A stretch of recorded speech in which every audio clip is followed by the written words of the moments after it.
Hi hello അസ്സലാമു അലൈക്കും. നമ്മുടെ ചാനലിലെ പുതിയൊരു വീഡിയോയിലേക്ക് എല്ലാവർക്കും സ്വാഗതം. ഈ വീഡിയോ ഞാൻ ഒരാഴ്ച മുമ്പ് എടുത്തു വെച്ചൊരു വീഡിയോയാണ് കേട്ടോ. റമളാൻ മാസമായിട്ടത് വീഡിയോയൊന്നും അപ്ലോഡ് ചെയ്തിട്ടില്ല. റമളാൻ മാസം എന്നല്ല, 2025 തുടങ്ങിയ പിന്നെ തന്നെ നമ്മുടെ വീഡിയോകളൊക്കെ പയ്യെ ഡൗൺ ആയിപ്പോയി കേട്ടോ. ഷോർട്ടാണെങ്കിലും ഫുള്ളാണെങ്കിലും ഒക്കെ എപ്പോഴെങ്കിലുമൊക്കെ തോന്നുമ്പോൾ ഓരോന്നിടും എന്നല്ലാണ്ട് നമ്മൾ കാര്യമായിട്ട് ഇതിലേക്ക് ഒരു ചാനലിലിട്ട് ഇരിക്കാറ് പോലും ഇല്ല കേട്ടോ. അപ്പോൾ ഈ ഒരു വീഡിയോ ഇതേ ഒരാഴ്ച മുമ്പ് ഞാൻ എടുത്തു വെച്ചതായിരുന്നു കേട്ടോ. അപ്പോൾ ഈ നോമ്പിൽ വിശേഷങ്ങളൊക്കെ ആയിട്ടുള്ളൊരു വീഡിയോയാണ് കേട്ടോ. പതിരീങ്ങളെ ആണ്ടിൻ്റെ അന്നത്തെ ഒരു വീഡിയോയാണ്. ഇപ്പോഴാണ് കേട്ടോ എനിക്ക് എഡിറ്റ് ചെയ്യാനൊക്കെ ആയിട്ട് സമയം കിട്ടിയത്.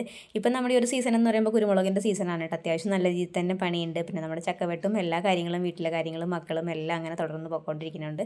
കുറച്ച് എപ്പോഴെങ്കിലും ഒരു സമയം കിട്ടുമ്പോഴേക്കും ഒരു ഫ്രീ ടൈം കിട്ടുന്ന സമയത്ത് എവിടെയെങ്കിലും ഒന്ന് കിടക്കണം എന്ന് മാത്രമേ ഉള്ളൂ ചിട്ടോ ചിന്ത. അത്രയ്ക്കും വെയിലും പറ്റി അവശതയായി പോവുകയാണല്ലോ. പിന്നെ നമ്മുടെ നോമ്പും എല്ലാം കൂടെ കൊണ്ട് നമുക്കൊരു ദിവസം അങ്ങോട്ട് തള്ളി നീക്കാൻ പെടുന്ന ഒരു പാട്. അപ്പോൾ അതുകൊണ്ടാണ് കേട്ടോ നമ്മുടെ വീഡിയോയും അത്രയും ലാഗായിട്ട് വന്നത്. അപ്പോൾ അതേ ഇന്നത്തെ ചെറിയ വിശേഷങ്ങളൊക്കെ അടങ്ങിയിട്ടുള്ളൊരു വ്ളോഗായിട്ടാണ് കേട്ടോ ഇന്ന് ഞാൻ വന്നിട്ടുള്ളത്. പിന്നെ ഇന്നെന്ന് പറയുമ്പോൾ നോമ്പ് തുറക്കാനായിട്ട് പള്ളിയിൽ നിന്ന് തന്നെ ചോറും കറിയൊക്കെ കിട്ടുന്നതുകൊണ്ട് തന്നെ നമുക്ക് എന്തെങ്കിലും സ്നാക്സ്, ഫ്രൂട്ട്സ്, ജ്യൂസ് അങ്ങനെ എന്തെങ്കിലുമൊക്കെ ആയിട്ട് മതി കേട്ടോ. അപ്പോൾ ഒരു 3 മണിയൊക്കെ ആയി കഴിഞ്ഞപ്പോൾ നമ്മുടെ ഉസ്താദിൻ്റെ ക്ലാസ് ഉണ്ടായിരുന്നു. ഇന്ന് എല്ലാ ദിവസവും കേൾക്കാറുണ്ട് കേട്ടോ. അർഷാദ് ബാദിരി ഉസ്താദിൻ്റെ എറണാകുളം സെൻട്രൽ ജുമാ മസ്ജിദ് പള്ളിയിലെ ഖത്തീബാണ്. അപ്പോൾ പുള്ളിയുടെ ക്ലാസ് എല്ലാ ദിവസവും കേൾക്കാറുണ്ട്. അപ്പോൾ ഇന്നൊരു 3 മണിയൊക്കെ ആയപ്പോഴായിട്ട് കേട്ടത്. അങ്ങനെ ക്ലാസ്സൊക്കെ കഴിഞ്ഞിട്ട് അസ്രസ്കാരമൊക്കെ കഴിഞ്ഞിട്ടാണ് അടുക്കളയിലേക്ക് കയറണം കേട്ടോ. നമുക്ക് കാര്യമായിട്ട് വലിയ പണികളൊന്നും ഇല്ലല്ലോ. അപ്പോൾ അതുകൊണ്ട് തന്നെ അത്ര സമയം കൊണ്ട് 1-2 മണിക്കൂർ കൊണ്ട് നമ്മുടെ എല്ലാ പണികളൊക്കെ കഴിയുമല്ലോ. അപ്പോൾ ഇന്നതേ കുറച്ച് കട്ട്ലേറ്റ് ഉണ്ടാക്കാമെന്ന് വിചാരിച്ച് ഞാൻ ഉരുളക്കിഴങ്ങ് ഇത് കഴുകിങ്ങാണ്ട് കുക്കറിൽ വേവിക്കണം കേട്ടോ. അപ്പോൾ അത് കഴുകി എടുക്കുകയാണ് കേട്ടോ. പിന്നെ മുന്തിരി ജ്യൂസ് അടിക്കാനായിട്ട് ഞാനതും ഉപ്പിട്ടുങ്ങാണ്ട് വെള്ളത്തിലിട്ട് വെച്ചിട്ടുണ്ട്. അപ്പോൾ ഇനി ഒരു 10 മിനിറ്റൊക്കെ അങ്ങനെ ഇരുന്ന് കഴിഞ്ഞിട്ട് ഒന്ന് കഴുകി വൃത്തിയാക്കിയിട്ട് പഞ്ചസാരയും കൂടെ ഒക്കെ ഇട്ടുങ്ങാണ്ട് ഒന്ന് തിളപ്പിച്ചെടുക്കണം. എന്നിട്ട് ചൂടാറിയിട്ട് വേണം കേട്ടോ ജ്യൂസ് അടിക്കാനായിട്ട്. അപ്പോൾ അതേ കട്ട്ലേറ്റിൻ്റെ കാര്യങ്ങളാണ് കേട്ടോ ആദ്യം തന്നെ നോക്കണത്. അപ്പോൾ നമുക്ക് കിഴങ്ങൊക്കെ വേവിച്ചിങ്ങാണ്ട് പിന്നെ കുറച്ച് ചിക്കൻ ഇന്നലത്തെ കറി ഇരിക്കുന്നുണ്ട്. അപ്പോൾ അതിൻ്റെ അകത്തുനിന്ന് ഒരു 3-4 കഷ്ണം കൂടി എടുക്കാം. അത് വിചാരിച്ചാണ് കേട്ടോ ചിക്കൻ കട്ട്ലേറ്റ് ഉണ്ടാക്കാനുള്ളൊരു പ്ലാനാണിന്ന്. അങ്ങനെ അതേ ഉരുളക്കിഴങ്ങൊക്കെ ഞാൻ കഴുകി നന്നാക്കി എടുത്തു കേട്ടോ.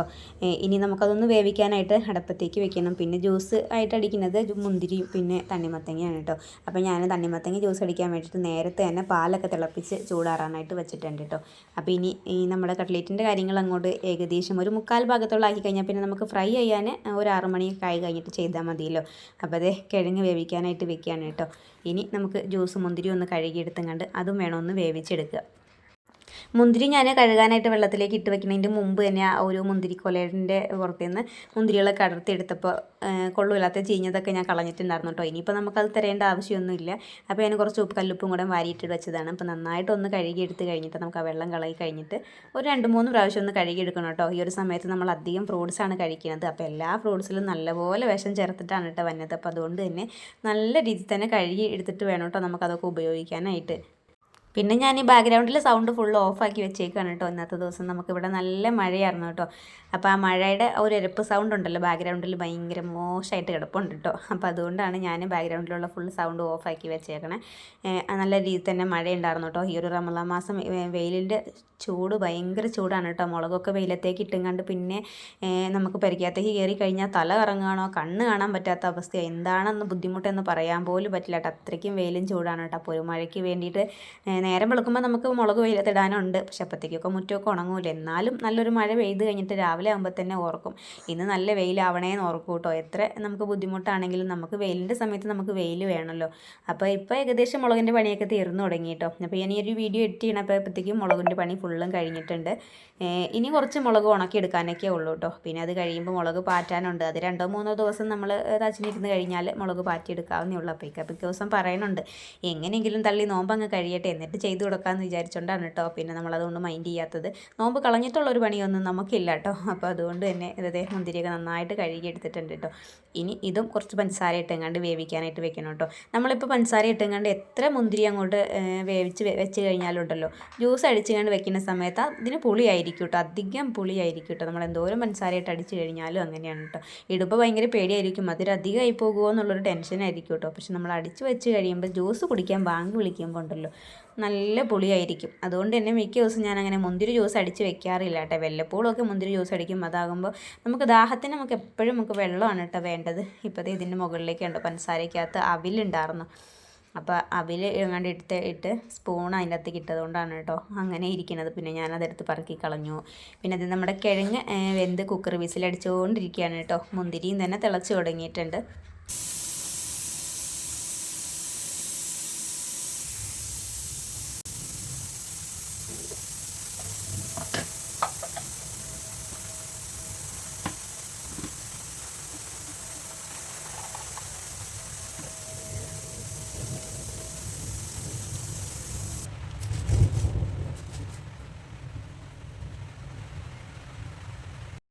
പുറത്ത് നല്ല മഴയായതുകൊണ്ടേ ഇനിയിപ്പോൾ തന്നെ ചെയ്തില്ല എന്നുണ്ടെങ്കിൽ പിന്നെ കറണ്ട് പോയി കഴിഞ്ഞാൽ ഒന്നും ചെയ്യാൻ പറ്റില്ല കേട്ടോ. അപ്പോൾ അതേ കട്ട്ലേറ്റ് ഉണ്ടാക്കാനുള്ള ബ്രെഡൊക്കെ ഞാനൊന്ന് പൊടിച്ചെടുക്കുകയാണ് കേട്ടോ. ഇപ്പോൾ തന്നെ കിഴങ്ങ് നമുക്ക് വെന്തുകൊണ്ടിരിക്കുന്നുണ്ട്. മുന്തിരിയാണെങ്കിലും വേവിക്കാനായിട്ട് വെച്ചിട്ടുണ്ട് കേട്ടോ. അപ്പോൾ അത് രണ്ടും അവിടെ ഇരുന്ന് ആകുമ്പോഴത്തേക്കും നമുക്ക് ഇതൊക്കെ ചെയ്ത് വെക്കാനാണ് കേട്ടോ.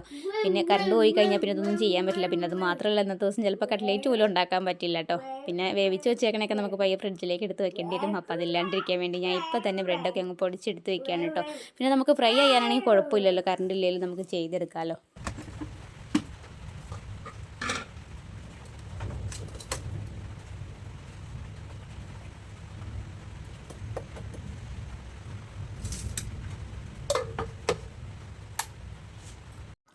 അപ്പോൾ ഇതേ ചിക്കൻ കട്ട്ലേറ്റാണ് കേട്ടോ ഉണ്ടാക്കണത്. അപ്പോൾ ഇത് ഇന്നലത്തെ ചിക്കൻ കറിയാണ് കേട്ടോ.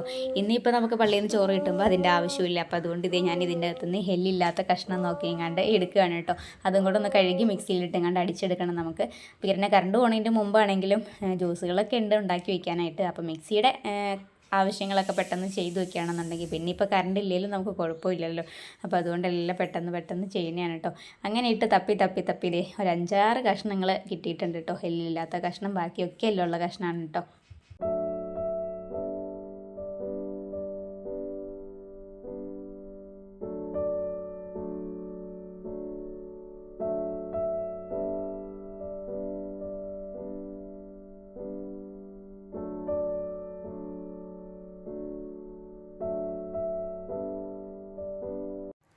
എല്ലില്ലാത്ത കഷ്ണം ചിക്കനൊക്കെ തിരഞ്ഞു പിടിച്ച് വന്നപ്പോഴത്തേക്കും ഇതേ മുന്തിരിയൊക്കെ വെന്തു കേട്ടോ. അപ്പോൾ ഞാൻ ആ കഷ്ണം ചിക്കനൊക്കെ എടുത്തങ്ങാണ്ട് കഴുകി മാറ്റി വെച്ചിട്ടുണ്ടെങ്കിൽ നമുക്കതൊക്കെ ഒന്ന് മിക്സിയിലൊന്ന് ക്രഷ് ചെയ്തെടുക്കണം കേട്ടോ. അപ്പോൾ അതേ അപ്പോഴത്തേക്കും മുന്തിരി വെന്തിട്ടുണ്ടായിരുന്നു. അപ്പോൾ ഇന്നത്തെ ആവശ്യത്തിന് കുറച്ച് എടുത്തങ്ങാണ്ട് തണക്കാനായിട്ട് വെച്ചാൽ മതി. ബാക്കി ഇത് ചൂടാറി കഴിയുന്ന സമയത്തെടുത്ത് ഫ്രിഡ്ജിലേക്ക് കയറ്റി വയ്ക്കാമല്ലോ. അപ്പോൾ ഇത് 1 കിലോ മുന്തിരി ഉണ്ട് കേട്ടോ. അപ്പോൾ നമ്മൾ കൊണ്ടുവരുന്ന സമയത്തിന് ഞാൻ മുഴുവനായിട്ടും കഴുകിങ്ങാണ്ട് വേവിച്ച് ആവശ്യത്തിനുള്ളത് എടുത്തിട്ട് ബാക്കി ഞാനെടുത്ത് ഫ്രിഡ്ജിലേക്ക് വെക്കും കേട്ടോ. അപ്പോൾ ഈ ഒരു കുടുംബ പാത്രത്തിലേക്ക് ഊറ്റി വെച്ച് കഴിഞ്ഞാൽ അത് തണുത്ത് കഴിയുമ്പോൾ നമുക്ക് നേരെ ഫ്രിഡ്ജിലേക്ക് കയറ്റി വെച്ചാൽ മതിയല്ലോ. അപ്പോൾ ബാക്കിയുള്ളത് തണക്കാനായിട്ട് ഫാൻ ഇട്ടെങ്ങാണ്ട് ഹാളിൽ ടേബിളിൻ്റെ അടുത്ത് കൊണ്ടുപോയി വയ്ക്കാൻ പോകാൻ കേട്ടോ. അപ്പോൾ ഞാൻ ആദ്യം തിളപ്പിച്ച് വെച്ചിരുന്ന പാൽ അതും തണുത്തിട്ടുണ്ട്. അപ്പോൾ ഇനി അതിൻ്റെ അകത്തു നിന്നാണെങ്കിലും കുറച്ചെടുത്തെങ്ങാണ്ട് ഫ്രീസറിലേക്ക് വെക്കണം കേട്ടോ. അപ്പോൾ നല്ല തണുപ്പായിട്ട് കിട്ടും. ബാക്കി പിന്നെ പുറത്തിരുന്നാലും കുഴപ്പമില്ലല്ലോ. അപ്പോൾ നമുക്ക് തണുത്ത പാലിൻ്റെ കൂടെ ബാക്കിയുള്ള വെള്ളം കൂടിയൊക്കെ ചേർത്ത് അടിക്കുന്ന സമയത്ത് ജ്യൂസിനാണെങ്കിൽ നല്ല തണുപ്പുണ്ടാകും. ഭയങ്കരമായിട്ട് തണുപ്പ് വേണ്ട, അത്യാവശ്യം തണുപ്പ് വേണം കേട്ടോ ജ്യൂസിന് വൈകുന്നേരമൊക്കെ. അപ്പോൾ ഞാനൊരു ഗ്ലാസ്സിലേക്ക് എടുത്തെങ്ങാണ്ട് ഫ്രീസറിലേക്ക് വയ്ക്കുകയാണ് കേട്ടോ. അപ്പോൾ അതാകുമ്പോൾ അവിടെ ഇരുന്നെങ്ങാണ്ട് ജ്യൂസ് അടിക്കുന്ന സമയമാകുമ്പോഴത്തേക്ക് നല്ല തണുപ്പായിക്കോളും. പിന്നെ ഫ്രിഡ്ജ് കുറച്ച് അങ്ങോട്ട് കൂട്ടി വെക്കുകയാണെന്നുണ്ടെങ്കിൽ പെട്ടെന്ന് തന്നെ 1 മണിക്കൂർ കൊണ്ട് നല്ല തണുപ്പാകുമല്ലോ. കട്ടയായില്ലെങ്കിലും കുഴപ്പമില്ല, അത്യാവശ്യം നല്ല രീതിയിൽ തന്നെ തണുപ്പാവണം കേട്ടോ. അപ്പോൾ ഈ ഒരു സമയമൊക്കെ ആകുമ്പോഴത്തേക്കും പള്ളിയിൽ നിന്ന് ചോറും ഉണ്ടെന്ന് കേട്ടോ. അപ്പോൾ തേങ്ങാച്ചോറും ബീഫ് കറിയായിരുന്നു കേട്ടോ നമുക്ക് പള്ളിയിൽ ചോറ്. അപ്പോൾ ഇത് ഈ കവറിൽ നിന്ന് മാറ്റാതെ ഇങ്ങനെ തന്നെ വെക്കുകയാണെന്നുണ്ടെങ്കിൽ വൈകുന്നേരം ഇനി എടുത്തങ്ങാണ്ട് ചൂടാക്കേണ്ട ആവശ്യമൊന്നുമില്ലല്ലോ. അപ്പോൾ ഞാനിത് നേരെ കാസറോളിലേക്ക് ഇറക്കി വയ്ക്കാനായിട്ട് അതേ കാസറോളിൽ എടുത്ത് വെച്ചു കേട്ടോ. പിന്നെ ഇതിൻ്റെ അകത്ത് ഇറക്കി വയ്ക്കുകയാണെന്നുണ്ടെങ്കിൽ ആ ചൂട് അതുപോലെ ഇരിക്കും. കൊണ്ടുവന്നപ്പോൾ തന്നെ നല്ല ചൂടായിരുന്നു കേട്ടോ. അപ്പോൾ ഇങ്ങനെ ഇരിക്കുകയാണെന്നുണ്ടെങ്കിൽ നമുക്ക് വൈകുന്നേരം എടുക്കുന്ന സമയത്താണെങ്കിലും ഇനിയിപ്പോൾ പോയി ആവി കയറ്റേണ്ട ആവശ്യമൊന്നുമില്ല കേട്ടോ. പുറത്തിരിക്കുമ്പോൾ നമുക്ക് ആ ഒരു ഫോയിൽ കവറാണെന്ന് പറഞ്ഞിട്ട് കാര്യമില്ല, പെട്ടെന്ന് തന്നെ തണുക്കുമല്ലോ. അപ്പോൾ ഞാൻ എടുത്ത് വെച്ച് കഴിഞ്ഞപ്പോഴാട്ടോ ഉമ്മച്ചിട്ട് തേങ്ങാച്ചോറ് കൊണ്ടുവന്നു എന്ന് പറഞ്ഞത്. അപ്പോൾ ഉമ്മച്ചി ഒന്ന് നോക്കണേയാണേ. ചൂടായിട്ടിരുന്നോ.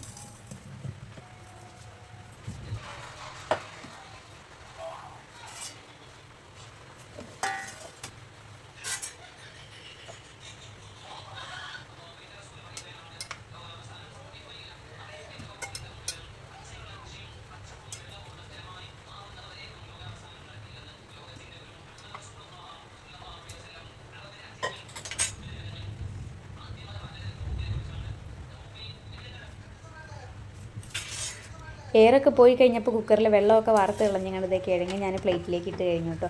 അപ്പോൾ പിന്നെ അതിൻ്റെ തൊണ്ട് കളഞ്ഞെടുക്കാമെന്ന് വിചാരിച്ച് നോക്കുമ്പോൾ 1-2 പ്രാവശ്യമൊക്കെ തൊട്ട് നോക്കി, പക്ഷേ ഭയങ്കര ചൂടാട്ടോ. അപ്പോൾ ഒത്തിരി ചൂടൊന്നും കൈ താങ്ങൂല. അപ്പോൾ അതുകൊണ്ട് തന്നെ കുറച്ച് നേരം അവിടെ ഇരിക്കട്ടെ. ഒരു 10 മിനിറ്റ് ഇരിക്കുമ്പോഴത്തേക്കും തണുക്കുമല്ലോ. അപ്പോൾ അപ്പോഴത്തേക്ക് നമുക്ക് ഞാൻ ചിക്കൻ പീസ് മാറ്റി വെച്ചിട്ടുണ്ടായിരുന്നു. അപ്പോൾ അതൊന്ന് കഴുകി എടുത്തു കേട്ടോ. ഇനി മിക്സിയിലേക്ക് ഇട്ടുകൊണ്ട് ഒന്ന് ക്രഷ് ആക്കി എടുക്കണം. അപ്പോൾ അതിൻ്റെ ഇടയ്ക്ക് ചെറിയ 2-3 കഷ്ണത്തിൽ ഇങ്ങനെ എല്ലിരിക്കുന്നുണ്ടായിരുന്നു. അപ്പോൾ എല്ലൊക്കെ എടുത്ത് മാറ്റിയിട്ടോ ഒന്ന് ചെറുതായിട്ടൊന്ന് പിച്ചിയിട്ട് കൊടുത്തുകൊണ്ട് ഒന്ന് ക്രഷാക്കി എടുക്കണം. അപ്പോൾ ഇപ്പോൾ ഈ ഒരു റമദാനിൽ ഇപ്പോൾ 2ാമത്തെ പ്രാവശ്യമാണ് കേട്ടോ ഞങ്ങൾ കട്ട്ലേറ്റ് ഉണ്ടാക്കുന്നത്. അപ്പോൾ ആദ്യം ഉണ്ടാക്കിയപ്പോൾ ബീഫ് കൊണ്ടായിരുന്നു കട്ട്ലേറ്റ് ഉണ്ടാക്കിയത്. ഇപ്പോൾ ഉണ്ടാക്കുന്നത് ചിക്കൻ കൊണ്ടാണ് കേട്ടോ. മിക്ക ദിവസം കൂടുതലും കട്ട്ലേറ്റും സമൂസയൊക്കെ കടയിൽ നിന്ന് മേടിച്ചേക്കാണ് കേട്ടോ. ഇന്നിപ്പോൾ സമയമൊക്കെ ഉള്ളതുകൊണ്ട് നമുക്ക് വേറെ പണികളൊന്നും ഇല്ലല്ലോ കാര്യമായിട്ട്. അപ്പോൾ അതുകൊണ്ടാണ് കേട്ടോ ഇന്നിപ്പോൾ കട്ട്ലേറ്റ് ഉണ്ടാക്കിയത്. സമൂസ അങ്ങനെ ഒത്തിരിയായിട്ട് മേടിക്കാറില്ല, വല്ലപ്പോഴൊക്കെ മേടിക്കാറുള്ളൂ. കട്ട്ലേറ്റ് ആകുമ്പോൾ ഇവിടെ എല്ലാവർക്കും നല്ല ഇഷ്ടമാണ് കേട്ടോ. പിന്നെ അതേ നമുക്ക് കട്ട്ലേറ്റിലേക്ക് ആവശ്യമുള്ള സവാളയും ഇഞ്ചിയും പച്ചമുളകും എല്ലാം തന്നെ ഞാൻ എടുത്ത് വെച്ചു കേട്ടോ. പിന്നെ അതൊക്കെ തൊണ്ടൊക്കെ കളഞ്ഞങ്ങാണ്ട് ചെറുതാക്കി അരിഞ്ഞെടുത്തു. അപ്പോഴത്തേക്ക് നമ്മൾ ഉരുളക്കിഴങ്ങിൻ്റെ എൻ്റെ ആണെങ്കിലും ചൂടൊക്കെ പോയി കേട്ടോ. നന്നായിട്ട് പോയില്ലെങ്കിലും ചെറിയ ചൂടുണ്ടായിരുന്നു. കൈക്കാണെങ്കിൽ ഒട്ടും ചൂട് താങ്ങൂല കേട്ടോ. അങ്ങനെ നമ്മൾ കിഴങ്ങ് തൊണ്ട് വിളിക്കാനായിട്ട് ചൂടൊട്ടും താങ്ങാത്ത കാരണം അങ്ങോട്ടും ഇങ്ങോട്ടൊക്കെ ഇട്ട് ഇങ്ങനെ ബോളിട്ട് കാണിക്കും പോലെയൊക്കെ കാണിച്ച് എങ്ങനെയൊക്കെയോ ഞാനത് അങ്ങോട്ട് പൊളിച്ച് തീർത്തെടുത്തു കേട്ടോ. ഇനി നമ്മൾ ഒത്തിരി നേരം ഇരുന്ന് കഴിഞ്ഞാലും പറ്റ തണുത്ത് പോയി കഴിഞ്ഞാലും കുഴപ്പമല്ലേ. അപ്പോൾ രണ്ടെണ്ണം ഞാൻ പൊളിച്ചെടുത്തിട്ടുണ്ട്. അങ്ങനെ ബാക്കിയുള്ളതെല്ലാം ഞാൻ പൊളിച്ചെടുത്തു. പിന്നെ സവാളയും പച്ചമുളകും കറിവേപ്പിലയും ഇഞ്ചിയും എല്ലാം അരിഞ്ഞെടുത്തു. പിന്നെ നമുക്ക് വേണ്ട മസാലപ്പൊടികളെല്ലാം ഞാൻ എടുത്തു കേട്ടോ. ഇനി നമുക്ക് ഈ കിഴങ്ങൊക്കെ ഒന്ന് ഉടച്ചെടുക്കണം കേട്ടോ. നന്നായിട്ട് വെന്തത് കൊണ്ട് തന്നെ എളുപ്പമുണ്ട് കേട്ടോ. ഒരു തവി വെച്ചെങ്ങാണ്ട് ജസ്റ്റ് ഒന്നിങ്ങനെ കുത്തിയെടുത്തപ്പോഴത്തേക്കും തന്നെ പെട്ടെന്ന് ഉടഞ്ഞ് കിട്ടിയിട്ടോ. ഇനി നന്നായിട്ട് ഉടച്ച് കഴിഞ്ഞിട്ട് വേണം നമുക്ക് ഇനി കട്ട്ലേറ്റ് ഉണ്ടാക്കാനായിട്ട് തുടങ്ങാൻ. ഇതെല്ലാം കൂടെ ഒന്ന് വേവിച്ചെങ്ങാണ്ട് ഇനി ഒന്ന് റെഡിയാക്കിയിട്ട് വേണം നമുക്ക് ഫ്രൈ ആക്കാനായിട്ട് കേട്ടോ. അത് കഴിയുമ്പോൾ വേണം ജ്യൂസ് ഉണ്ടാക്കാനൊക്കെ.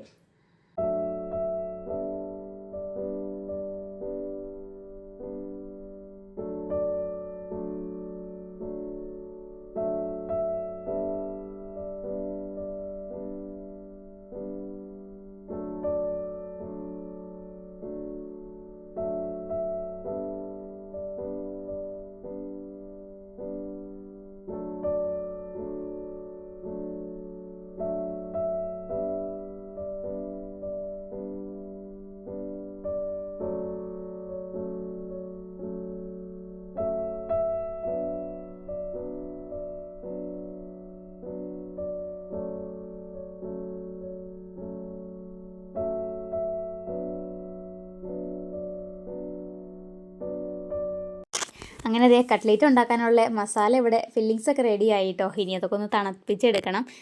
എന്നിട്ട് വേണം കേട്ടോ നമുക്ക് ബോളായിട്ട് പിടിക്കാനും കട്ട്ലേറ്റിൻ്റെ ഷേപ്പാക്കി റെഡിയാക്കാനൊക്കെ ആയിട്ട്. അപ്പോൾ അതൊന്ന് ചൂടാറാനായിട്ട് വെക്കാം. അപ്പോഴത്തേക്ക് ഇതേ ജ്യൂസൊക്കെ അടിക്കുകയാണ് കേട്ടോ. അപ്പോൾ മുന്തിരി അപ്പോഴത്തേക്കും ഞാൻ ഫാനിട്ട് വെച്ചേക്കായിരുന്നു കേട്ടോ, വേഗം ചൂടാറി കിട്ടാൻ വേണ്ടിയിട്ട്. അപ്പോൾ ജ്യൂസ് മുന്തിരിയൊക്കെ തണുത്ത് നന്നായിട്ട് അപ്പോൾ ഞാൻ ജ്യൂസ് അടിക്കാൻ വേണ്ടിയിട്ട് മിക്സിയിലേക്ക് ഒഴിച്ച് കഴിഞ്ഞപ്പോഴാണ് കുറച്ച് വെള്ളം അധികം അറിഞ്ഞത് കേട്ടോ. കാരണം വെള്ളം അധികം വെച്ച് കഴിഞ്ഞാൽ പിന്നെ മിക്സിയുടെ ജാറിൻ്റെ പുറത്തേക്കൂടെ ഇങ്ങനെ അടിക്കുന്ന സമയത്ത് തെറിച്ച് ഒഴുകാൻ തുടങ്ങും കേട്ടോ. അപ്പോൾ ഞാൻ ആ വെള്ളം കുറച്ച് ഇങ്ങോട്ട് അരിച്ചെടുത്തെങ്ങാണ്ട് തിരിച്ച് ആ മുന്തിരി മാത്രം മിക്സിയുടെ ജാറിലേക്ക് എടുത്തു കേട്ടോ. അപ്പോൾ അതാകുമ്പോൾ അടിക്കുമ്പോൾ നമുക്ക് എളുപ്പം ഉണ്ടാകും. ഒന്ന് ജസ്റ്റ് ഒന്ന് കറക്കി എടുത്താൽ മതിയിട്ട്. നന്നായിട്ട് വേവിച്ചെടുത്തതുകൊണ്ട് തന്നെ ഒരുപാടിട്ട് അടിക്കാനൊന്നുമില്ല. പിന്നെ അതുമല്ല ഈ മിക്സി ആണെങ്കിലോ പെട്ടെന്ന് തന്നെ വെക്കേണ്ടതേ ഉള്ളൂ കേട്ടോ. ഒന്ന് ഇടുമ്പോഴത്തേക്കും നന്നായിട്ട് തന്നെ അടിഞ്ഞും കിട്ടും കേട്ടോ. അപ്പോൾ അതേ ചെറിയ രീതിയിലൊന്ന് ഞാനൊന്ന് കറക്കി എടുത്തിട്ടുണ്ട്. ഇനി അതൊന്ന് അരിച്ചൊഴിച്ച് കഴിഞ്ഞാൽ നമ്മുടെ മുന്തിരി ജ്യൂസ് ഇവിടെ റെഡിയാകും.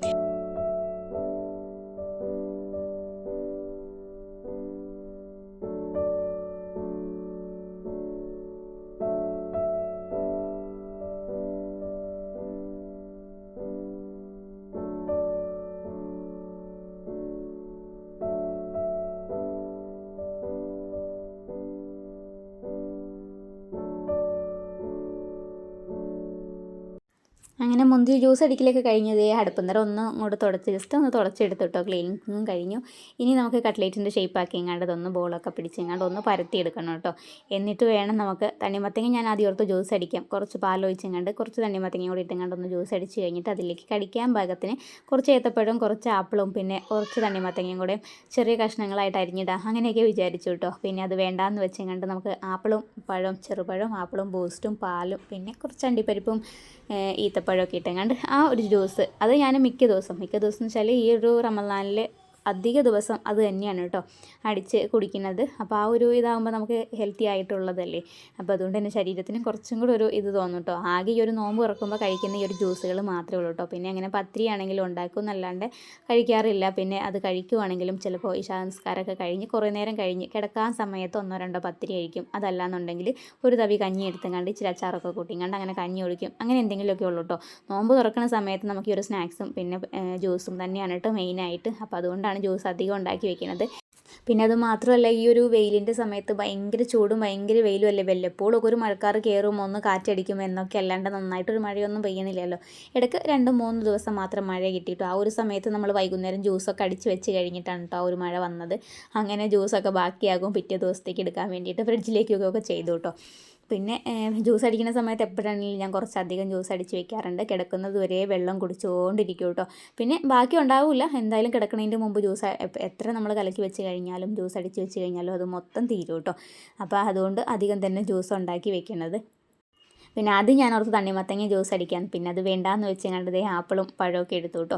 അപ്പോൾ പാല് ഞാൻ നേരത്തെ തന്നെ തണുക്കാനായിട്ട് വെച്ചിട്ടുണ്ടായിരുന്നു. അപ്പോൾ ഇനി അതും കൂടെ ഒഴിച്ചെങ്ങാണ്ട് നമുക്ക് ഈ ഒരു ജ്യൂസ്, ആപ്പിൾ ജ്യൂസ്, അപ്പോൾ ഈ ഒരു റമദാനിലെ മിക്ക ദിവസം ചുരുക്കം ദിവസങ്ങളിൽ എങ്ങാണ്ട് മാത്രമേ ഉള്ളൂ കേട്ടോ ഇതടിക്കാത്ത, 3-4 ദിവസം മാത്രമേ ഇതടിക്കാത്തുള്ളൂ. അതായത് ഇത്താടെ വീട്ടിലേക്കും പിന്നെ ഇക്കാടെ വീട്ടിലേക്കൊക്കെ നോമ്പ് തുറക്കാനൊക്കെ പോയ ഒരു സമയത്തൊക്കെ.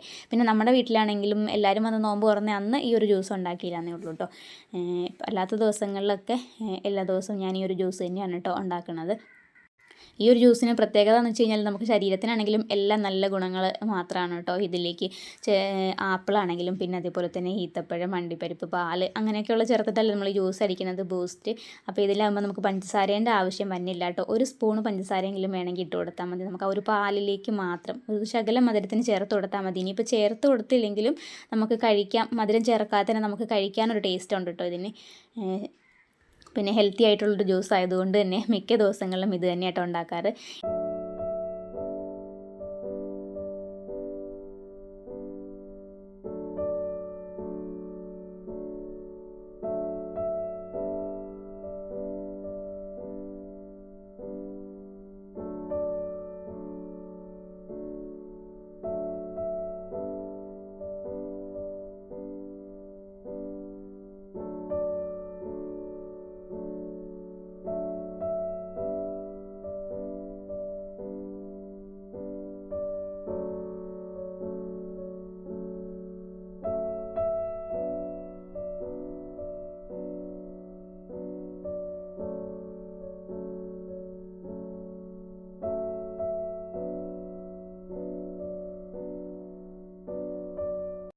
അങ്ങനെ ഇതേ തണുക്കാൻ വെച്ച പാലൊന്നും ഞാനൊന്ന് അടിച്ചെടുത്തു കേട്ടോ. അപ്പോൾ അതിൻ്റെ അടിവശം കുറച്ച് കട്ടയായിട്ടിരിക്കുന്നുണ്ടായിരുന്നു കേട്ടോ.